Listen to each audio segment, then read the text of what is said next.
नमस्कार, आदाब, सत श्री अकाल। स्वागत है आप सभी का आपके अपने YouTube चैनल पर। जैसे कि आप सभी को पता है कि आपका पेट एग्ज़ाम का नोटिफिकेशन आ चुका है। अब आपको पेट एग्ज़ाम के लिए बहुत अच्छे से तैयारी करनी है। तो पेट एग्ज़ाम के लिए आप सबकी रिवीजन क्लास चल रही है, क्योंकि पेड बैच में और ऑफलाइन बैच में हमने इन सारी चीज़ों को बहुत डिटेल में पढ़ा है।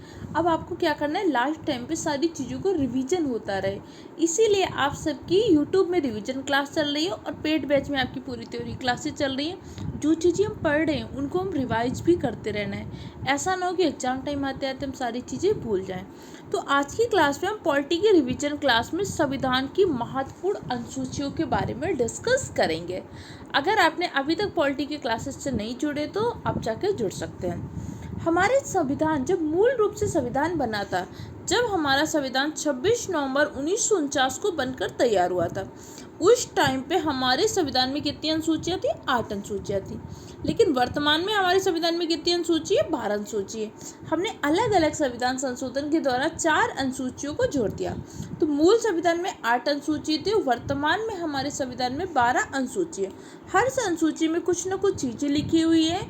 तो पूछ लेते हैं कई बार कि अनुसूची 1 का संबंध किससे, 2 का संबंध किससे। तो 12 अनुसूची में क्या विषय लिखे गए ये हमें पता होना चाहिए।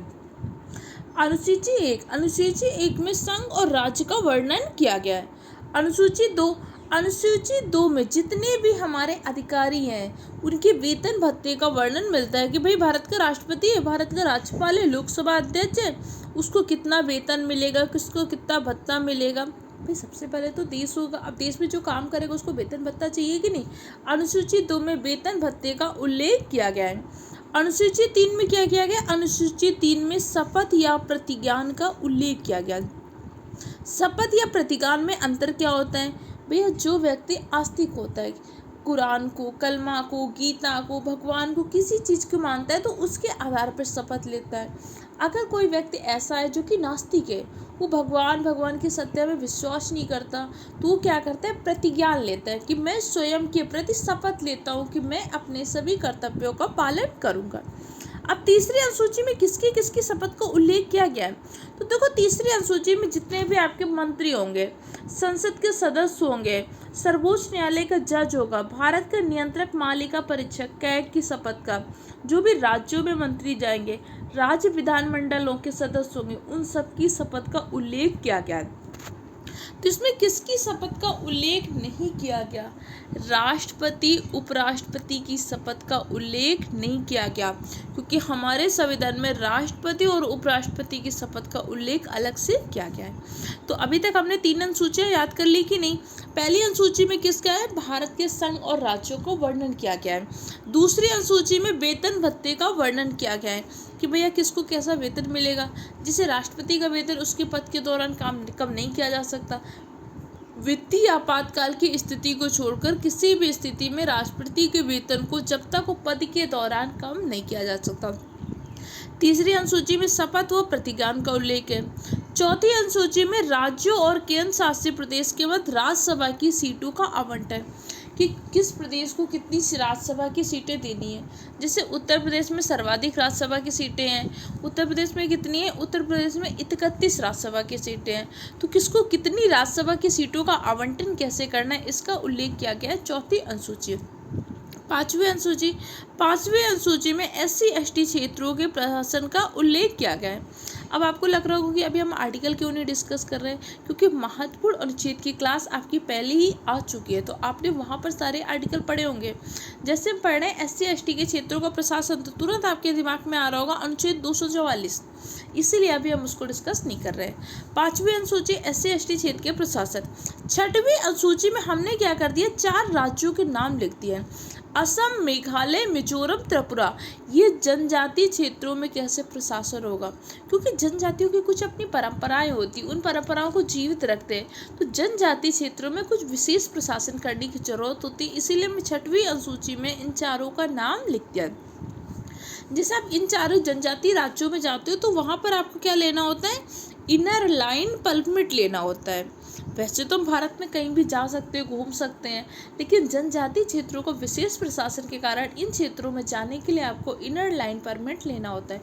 बताना पड़ता है कि भाई आप किस उद्देश्य से आ रहे हो भारत, मतलब इन राज्यों में घूमने के उद्देश्य से आ रहे हो, जॉब के उद्देश्य से आ रहे हो, अध्ययन के उद्देश्य से, तब आपको क्या होता है, उस राज्य में परमिट मिल जाता है। छठवीं अनुसूची में क्या है? छठवीं अनुसूची में असम, मेघालय, मिजोरम, त्रिपुरा का उल्लेख किया गया है। सातवीं अनुसूची में क्या है? सातवीं अनुसूची में शक्तियों का विभाजन किया गया है। शक्तियों का विभाजन मतलब हमारे यहाँ पे किस सूची पर केंद्र सरकार कानून बनाएगी, कौन सी सूची पर राज्य सरकार कानून बनाएगी, कौन से ऐसे विषय जिस पर दोनों कानून बना सकती है। तो सातवीं अनुसूची में शक्तियों का विभाजन 3 सूचियों में किया गया है, संघ सूची में, राज्य सूची में और समवर्ती सूची में। संघ सूची में कानून बनाने का अधिकार किसके पास होता है? संघ सूची में कानून बनाने का अधिकार केंद्र सरकार के पास होता है, जबकि राज्य सूची में कानून बनाने का अधिकार किसका होता है? राज्य सूची में कानून बनाने का अधिकार होता है आपके राज्य सरकार के पास। समवर्ती सूची पर कानून कौन बना सकता है? समवर्ती सूची पर दोनों कानून बना सकते हैं। संघ सूची में कौन से विषय होते हैं, राज्य सूची में कौन से विषय होते हैं, समवर्ती सूची में कौन से होते हैं, इसको हम एक बार अलग से पढ़ेंगे, क्योंकि वहाँ पर इसको हमें एक बार डिटेल से पढ़ना पड़ेगा, इससे क्वेश्चन आते हैं। आठवीं अनुसूची, आठवीं अनुसूची में संविधान द्वारा मान्यता प्राप्त भाषाओं का वर्णन है। जब हमारा संविधान बना था तो कितनी भाषाएं रखी गई थी? तब हमारे संविधान में 14 भाषाएं रखी गई थी, लेकिन वर्तमान में 8वीं अनुसूची में कितनी भाषाएं? वर्तमान में 8वीं अनुसूची में 22 भाषाएं। अलग अलग टाइम पर संविधान संशोधन किया और अलग अलग टाइम पर संविधान संशोधन के दौरान हमने कुछ भाषाएं जोड़ी। जैसे सबसे पहले हमने 21वां संविधान संशोधन किया था। 21वां संविधान संशोधन कब किया था? 21वां संविधान संशोधन किया था 1968 में। इसके माध्यम से हमने सिंधी को 15वीं भाषा के रूप में जोड़ा था, क्योंकि मूल संविधान में 14 भाषा तो थी, 15वीं भाषा के रूप में किसको जोड़ दिया था? सिंधी भाषा को। कौन से संविधान संशोधन से? 21वें संविधान संशोधन से, जो कि 1967 में किया गया था। इसके बाद हमने 1992 में एक संविधान संशोधन किया, 71वां संविधान संशोधन। 71वां संविधान संशोधन किया 1992 में। इसके माध्यम से हमने 3 भाषाएं जोड़ी, नेपाली, मणिपुरी, कोंकणी। शॉर्ट में इसको आप नमक करके याद कर सकते हैं। 71वें संविधान संशोधन से हमने कौन सी भाषा जोड़ दी थी? नेपाली, मणिपुरी और कोंकणी। अब इन दोनों को जोड़ दो। 21 71 को जोड़ने से कितना हो जाता है? 21 71 जोड़ने से होता है भैया 92। फिर हमने 92वां संविधान संशोधन किया 2011 में, और 92वां संविधान संशोधन के दौरान हमने 4 भाषाएं जोड़ी, बोडो, डोंगरी, मैथिली और संथाली। इन 4 भाषाओं को जोड़ दिया हमने 92वां संविधान संशोधन है। इस प्रकार हमारे मूल रूप से 8वीं अनुसूची में कितनी भाषाएं हैं? 22 भाषाएं। जबकि 8वीं अनुसूची में मूल संविधान में कितनी भाषाएं थी? 14 भाषाएं थी। इन 14 भाषाओं को अलग अलग टाइम पर 3 संविधान संशोधन द्वारा जोड़ा गया है। 21वें संविधान संशोधन से, 71वें संविधान संशोधन से, 92वां संविधान संशोधन। 21वां संविधान संशोधन कब किया था? 21वां संविधान संशोधन किया था 1967 में। 71वां संविधान संशोधन कब किया था? 71वां संविधान संशोधन किया था हमने 1992 में। और ये आप संविधान संशोधन कब किया था? 92वां संविधान संशोधन हमने किया था 2003 में। और अभी हाल ही में हमने 2011 में क्या कर दिया है? उड़िया भाषा का नाम बदलकर ओडिया कर दिया है। जैसे आपको पता होगा कि पहले हम उड़ीसा कैसे लिखते थे? पहले हम उड़ीसा ऐसे लिखते थे, लेकिन वर्तमान में हमारा उड़ीसा कैसा लिखा जा रहा है? ओडिशा करके लिखा जा रहा है। उसी प्रकार पहले हम लिखते थे उड़िया भाषा, अब उसको बदलकर क्या कर दिया गया? ओडिया कर दिया गया। अब आपको ये बात तो पता चल गई, लेकिन मूल रूप से संविधान में कौन कौन सी 14 भाषाएं थी, ये भी तो आपको पता होना चाहिए। तो मूल संविधान में जो 14 भाषाएं थी, उन 14 भाषाओं में आपकी असमिया थी, बांग्ला थी, बोडो थी, डोंगरी थी, गुजराती थी, हिंदी थी, कन्नड़ थी, कश्मीरी थी, कोंकणी थी, मैथिली थी, मलयालम थी, मणिपुरी थी, मराठी थी और नेपाली थी। ओडिया, पंजाबी, संस्कृत, संथाली, सिंधी, तमिल, तेलुगु, उर्दू, सिंधी भाषा, ये आपकी पहले थी। सिंधी भाषा को हमने जोड़ा था, इस बात को ध्यान रखिएगा। और एक बात और आपको पता होना चाहिए, आपने नई भाषा कौन सी जोड़ी है आपको पता होगा। मूल रूप से कौन सी ये पता होगा, हमारी संस्कृत, हिंदी, ये सब क्या थी? मूल रूप से थी। अब क्वेश्चन पूछते हैं कि अंग्रेजी हमारी 8वीं अनुसूची में वर्णित भाषाओं में है? नहीं, अंग्रेजी और राजस्थानी ये दोनों हमारी 8वीं अनुसूची में वर्णित भाषाओं में नहीं है। इन दोनों से क्वेश्चन पूछता है, इसलिए इन दोनों को ध्यान रखिएगा। 8वीं अनुसूची में नवीन भाषाएं कौन कौन सी जोड़ी गई हैं वो पता होना चाहिए। सिंधी, नेपाली, मणिपुरी, कोंकणी, बोडो, डोंगरी, मैथिली, संताली, ये आपकी 8 भाषाएं हैं जिनको हमने क्या किया, अलग संविधान संशोधन के द्वारा जोड़ा है। जबकि मूल रूप से कितनी थी, 14। वर्तमान में 8वीं अनुसूची में कितनी भाषाएं हो गई, 8वीं अनुसूची में 22 भाषाएं हो गई। याद रहेगा कि नहीं रहेगा। 9वीं अनुसूची, अब हमारे मूल संविधान में तो कितनी अनुसूचियां थी, मूल संविधान में सिर्फ और सिर्फ 8 अनुसूचियां थी, लेकिन फिर हमने अलग अलग टाइम पे संविधान संशोधन किया। पहला संविधान संशोधन किया 1951 में, जिसके द्वारा एक नई अनुसूची जुड़ी। कौन सी अनुसूची थी, 9वीं अनुसूची। 9वीं अनुसूची में भूमि सुधार और जमींदारी प्रणाली के उन्मूलन संबंधित विषय वर्णित थे। इसी के बाद क्या हुआ था, 10वीं अनुसूची। 10वीं अनुसूची को हमने जोड़ा था 52वां संविधान संशोधन 1985 द्वारा। 10वीं अनुसूची का संबंध किससे, दल बदल कानून से इसका संबंध है।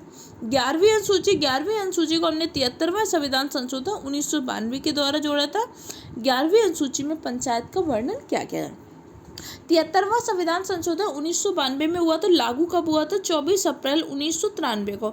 इसीलिए हम 24 अप्रैल को पंचायती राज दिवस के रूप में मनाते हैं।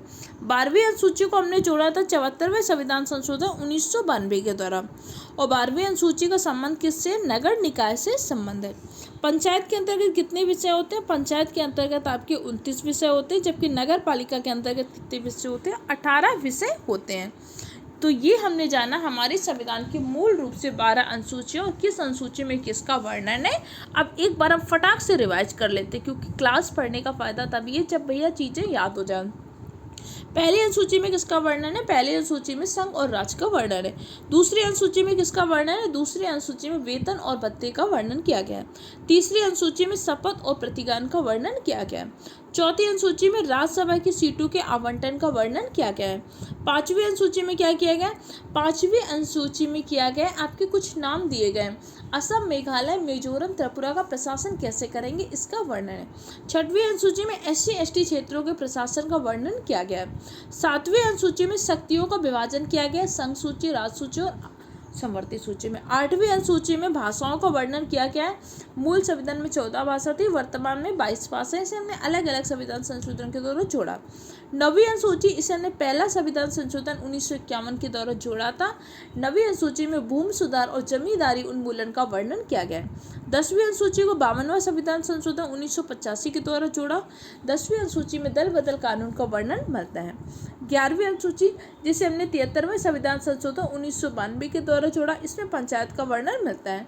12वीं अनुसूची को भी हमने 74वें संविधान संशोधन 1992 के द्वारा जोड़ा, इसमें आपके नगर पालिका का वर्णन मिलता है। तो ये हमने कुछ प्रकार की 12वीं अनुसूची के बारे में वर्णन किया, जो आपके एग्जाम के लिए बहुत ज़्यादा इम्पोर्टेंट है।